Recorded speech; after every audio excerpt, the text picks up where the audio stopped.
Benvenuti amici di mattoscacco.com in questo nuovo video. Oggi ritorniamo seri, però dovete sapere che una volta a settimana c'è il video cazzaro sulla difesa 300. Però oggi ritorniamo seri, è bello anche divertirsi con gli scacchi, ragazzi, non prendete sempre tutto troppo in modo pesante, no? La vita è anche fatta per divertirsi. Ma ritorniamo assolutamente seri, perché oggi ci vediamo una partita fantastica disputata nel 1926 con il grande Colle contro Grunfeld. Da notare che sono due giocatori che hanno lasciato il segno, perché diverse aperture / difese prendono dal loro cognome. In particolare Colle utilizza il sistema Colle. Andiamo a vedere in che modo. D4, veramente uno scontro fra titani. Cavallo F6, cavallo F3 e 6. Fin qui tutto ok. Colle decide di giocare 3 e probabilmente prima o poi vorrà giocare anche la spinta C3, piazzando l'alfiere D3, proprio in classico stile del sistema Colle. Andiamo a vedere poi come continuerà a giocare. È il turno ora del nero, che decide di giocare B6. Questo tipo di struttura del nero prende il nome di ovest indiana. L'est indiana è quando il nero gioca il pedone in G6, in questo modo invece il nero ha la possibilità di sviluppare gli alfieri in questo modo. Dunque ovviamente alfiere B7 dietro l'angolo, alfiere D3, alfiere B7, cavallo in BD2, ovviamente il cavallo non va in C3 ma va in D2, poiché probabilmente si spingerà questo pedone il prima possibile. C5, il bianco ovviamente non teme questa spinta poiché è facilmente catturabile, perciò gioca al rocco. In altre condizioni invece bisogna subito giocare C3. Se qui per esempio il nero avesse avuto il pedone D5, bisognava subito giocare C3 per permettere anche una ritirata dell'alfiere, altrimenti poi si sarebbe dovuto ritirare in E2, mentre l'alfiere campochiaro deve rimanere lungo questa diagonale. Ma non essendoci il pedone D5 per supportare la spinta C4, Colle ha potuto giocare all'arrocco e su alfiere 7 decide di non giocare il Colle standard, ma di giocare una variante che si chiama Colle Zukertort con B3. Tutte le volte in cui il giocatore ritardava questa spinta del pedone in D, Colle preferiva giocare questa variante dove non si spinge il pedone C ma si spinge il pedone B. L'idea appunto è quella di sviluppare l'alfiere camposcuro in B2 e poi di continuare l'attacco. Andiamo a vedere come è continuata la partita. Cattura di pedone D6. Ok, il nero sta giocando molto tranquillo con una struttura riccia, probabilmente ora l'altro cavallo andrà in C6 o in D7. Insomma, una partita che non ha grandi difese per quanto riguarda il nero, e quando ci sono questo tipo di schemi non bisogna avere paura da bianco, ma bisogna attaccare e eventualmente anche con sacrifici. Alfiere B2, sviluppo del cavallo e adesso C4, una buona posizione da parte del bianco, arrocco corto e ora torre in C1. L'idea di piazzare la torre C1 ovviamente per sostenere e cercare di controllare la colonna C nel momento in cui verrà aperta, poiché ci potranno essere in futuro spinte come B5 o D5, e in più allo stesso tempo mira a evitare che la donna vada in C7, poiché la donna poi si troverà sotto attacco a raggi X da parte della torre. Quindi è una mossa, diciamo così, di profilassi, ed è una delle mosse disponibili in questo momento proprio per evitare donna C7, ma ovviamente ci sono tante altre possibilità. Qui anziché giocare subito torre C1 si potrà giocare torre 1 e dopo per esempio torre 8, cavallo F1, cavallo F8.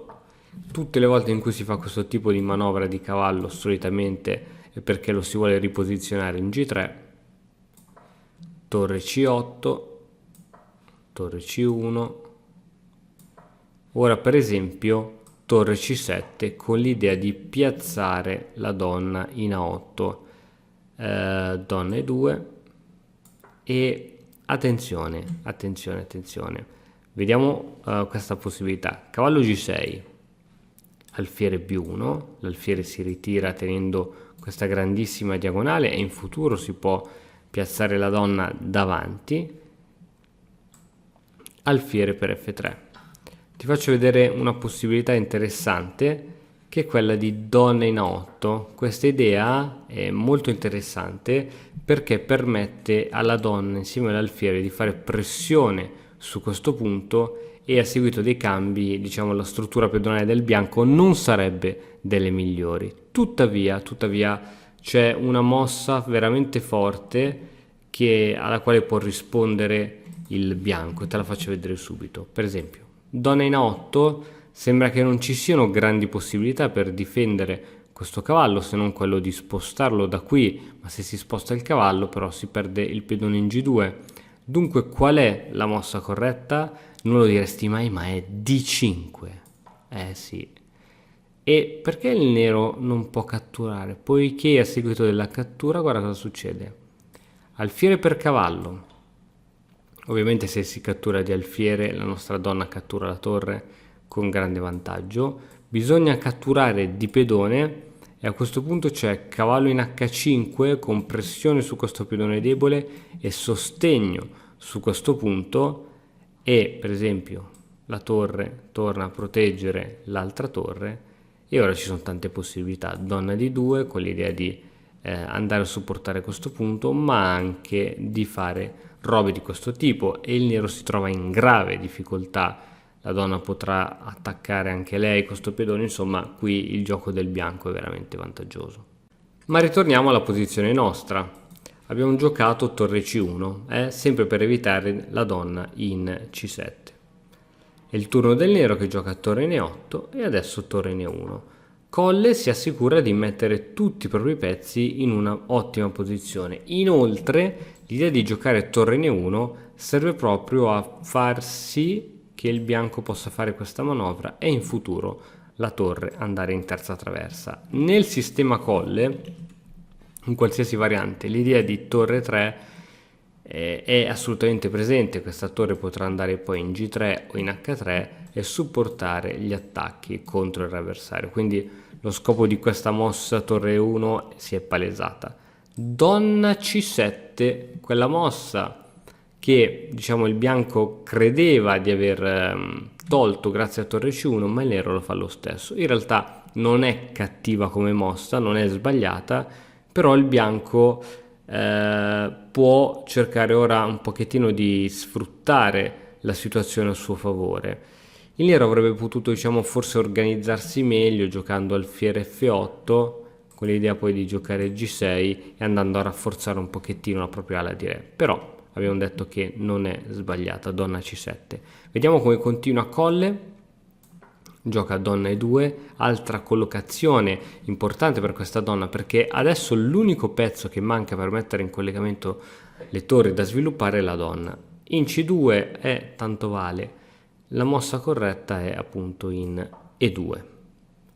Andiamo avanti, torre in A va in C8, anche Grunfeld decide di posizionare tutti i suoi pezzi, adesso cavallo F1 con la solita manovra di riposizionamento in G3. Questa è un'idea assolutamente standard e il cavallo da G3 ovviamente sarà molto forte poiché potrà sostenere avanzate, potrà andare in H5 ovviamente preparato, potrà sostenere spinte di pedoni eccetera eccetera. Donna B8, qual è l'idea di donna B8? Quello di raddoppiare le torri sulla colonna C? Oppure quella di mettere la donna in A8 come abbiamo già visto prima. In realtà questo piano, benché la posizione sembra non offrire grosse posizioni, è un piano particolarmente lento che permetterà a Colle di andare in vantaggio. Donna B8 abbiamo detto, la donna sarà nell'angolino tutto per cercare di fare pressione. Cavallo G3, donna in A8. Ancora una volta, senza uno sguardo attento, sembra che il nero abbia avuto il sopravvento perché questa batteria di donne alfiere molto forte minaccia l'impedonatura e se il cavallo si sposta si minaccia addirittura di catturare il pedone su G2. Attenzione, qui appunto più prudente sarebbe stata alfiere F8. Attenzione adesso a che cosa gioca Colle. Sei pronto? Gioca cavallo in G5. Questa è una mossa assolutamente aggressiva, permette al cavallo di puntare su F7, eventuali anche sacrifici su E6, puntare su H7 insieme all'alfiere, e ha liberato la diagonale alla donna. In cambio che cosa lascia? Ha lasciato praticamente il pedone in G2.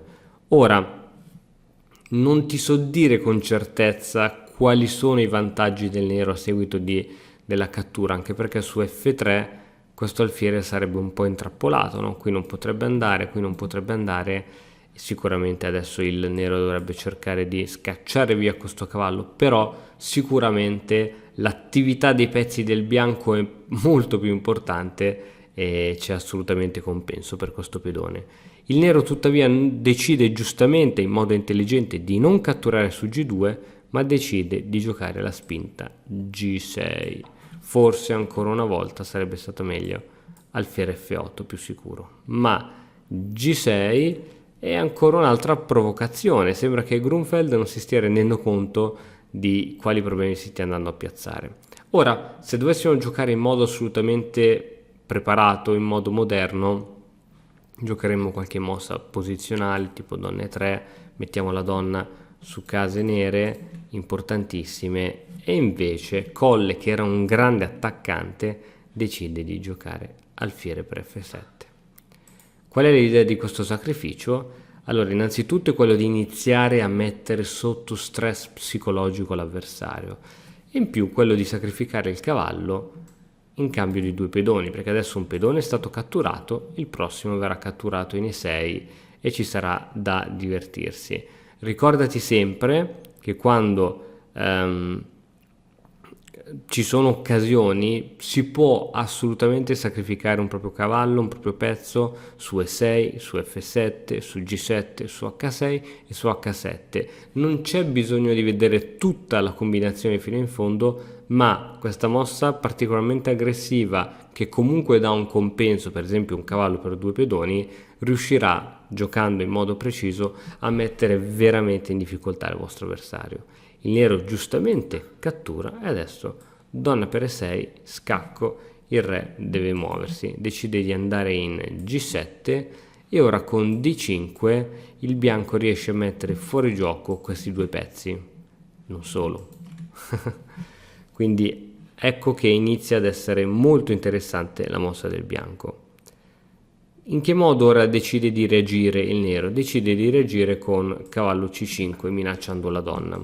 Vedi, quando noi facciamo questi tipi di attacchi, noi certamente dobbiamo essere precisi nel continuare l'attacco, ma il nostro avversario deve essere altrettanto bravo e preciso nel trovare la giusta difesa.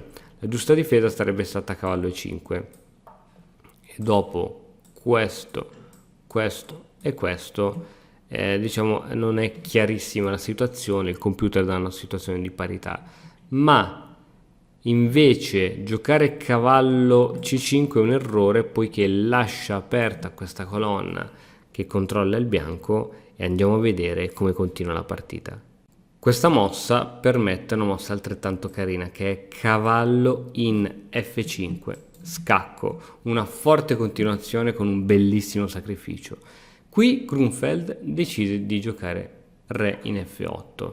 L'idea principale è che dietro a questo tipo di sacrificio, se il nero avesse catturato questo cavallo, questo cavallo, c'erano varie possibilità. Innanzitutto c'era a disposizione donna F5 e su, per esempio, cavallo in D3. Come si continuava? Vediamo se riesce a vederla. C'è la fortissima torre per E7, scacco, sacrificio di qualità. Adesso cade il controllo su questo alfiere, che prima c'era su questo cavallo, perché prima c'era l'alfiere. Si può catturare con scacco, il re deve spostarsi e si cattura anche su questa torre. Il cavallo può catturare questo bellissimo alfiere e adesso torre C3, l'idea è quella di portare la torre in queste situazioni è dare matto. Perché il cavalluccio non ha semplicemente catturato la torre? Perché ci sarebbe stato il matto in 1 con donna in G7. Quindi è una continuazione veramente veramente forte e difficile da vedere. Fa bene Grunfeld a non accettare il trabocchetto ed andare in F8. E ora come si continua? Si continua con donna in 3. La donna cerca di mettersi in una casa migliore dove può fare qualcosa di più interessante. Accetto del sacrificio, probabilmente le ultime mosse disperate, poiché il nero non aveva molto di meglio da fare. Donna H6, scacco, re in F7 e adesso come si continua l'attacco? Ti lascio 10 secondi per pensarci.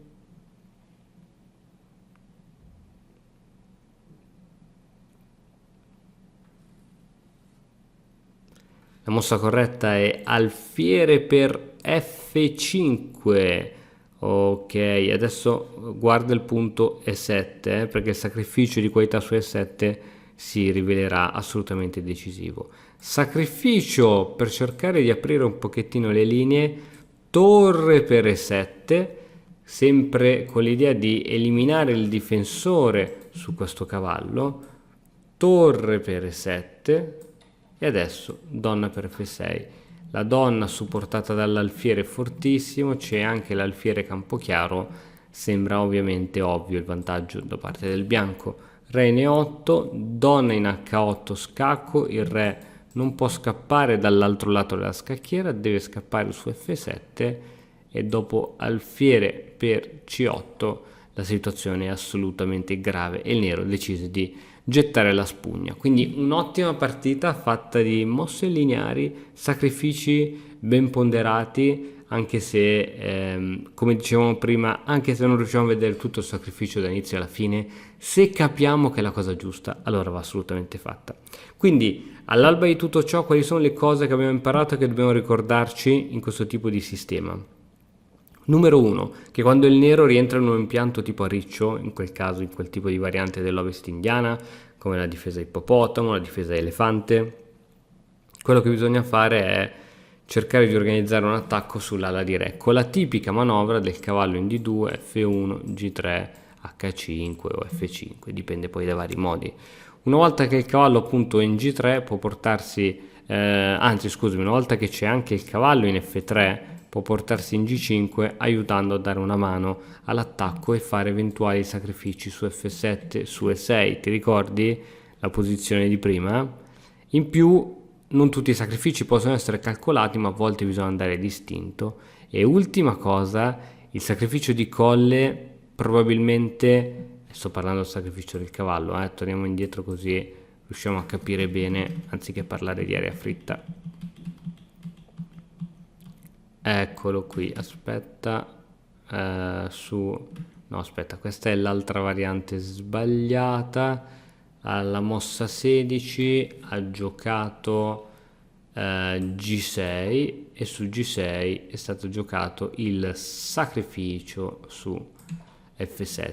Ok, quindi questo sacrificio sicuramente offriva al nero possibilità difensive molto buone e probabilmente se il nero si fosse difeso bene avrebbe anche vinto la partita, ma è una mossa così aggressiva, così forte, che mette così sotto pressione il nero, che deve giocare in maniera assolutamente precisa, che è praticamente impossibile che il nero riesca sempre a trovare la mossa più forte, la miglior difesa, e quindi la prima sbavatura, la prima imprecisione del nero salta la propria struttura e il nostro attacco diventa sempre più forte.